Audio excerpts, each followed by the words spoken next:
வணக்கம். இன்றைக்கி நம்ம எப்படி பீட்ரூட்டில் வடை செய்கிறதுன்னு பார்க்கலாமா? அதுக்கு ஒரு 150 கிராம் கடலைப்பருப்பு எடுத்து நான் ஊற வச்சுருக்கேன்.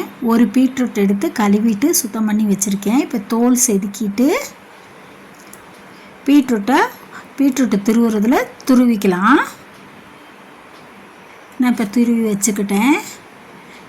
இப்போ கடலைப்பருப்பை மிக்சி ஜாரில் சேர்த்துக்கிட்டு இஞ்சி ஒரு துண்டு, பூண்டு 4 பல், 2 பச்சை மிளகா, உப்பு, சோம்பு போட்டு நல்லா கொரப்பாக அரைச்சிட்டு வந்துடலாம். அரைச்சிட்டு வந்துட்டு நம்ம துருவி வச்ச பீட்ரூட்டையும் அதோடு சேர்த்துக்கலாம். சேர்த்துக்கிட்டு கருவேப்பிலை மல்லித்தலை சேர்த்துக்கிட்டு நல்லா பிசைஞ்சிட்டேன் கையால். பாருங்கள், சூப்பராக கலர்ஃபுல்லாக. இப்போ நம்ம வெங்காயம் கூட போட தேவையில்ல. இப்போ நம்ம பீட்ரூட்டு தட்டி எண்ணெயில் போட்டுக்கலாம். எனக்கு நல்லா கொஞ்சம் செஞ்சு எக்ஸ்பீரியன்ஸ் இருக்குது. அதனால் வடையை நான் ஒரு கையிலே அப்படியே தட்டிக்குவேன். பாருங்கள், இவ்வளோ கலர்ஃபுல்லாக சூப்பரான சத்தான பீட்ரூட் வடை.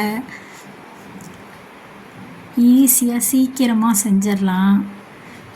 நம்ம பீட்ரூட்டு காயை அவ்வளோவா பசங்க சாப்பிட மாட்டாங்க. இந்த மாதிரி செஞ்சு கொடுத்தாக்கா சாப்பிடுவாங்க. அவங்களுக்கு ஈவினிங் ஸ்நாக்ஸும் ஆச்சு, நம்ம காய் கொடுத்தாப்புலேயும் இருக்குது. இங்கே பாருங்கள், சூப்பரான பீட்ரூட் வடை தயார். நீங்களும் இந்த மாதிரி செஞ்சு சாப்பிட்டு பாருங்கள். எங்கள் சேனல் பிடிச்சிருந்தா லைக் பண்ணுங்கள், ஷேர் பண்ணுங்கள், சப்ஸ்கிரைப் பண்ணுங்கள். தேங்க்ஸ் ஃபார் வாட்சிங்.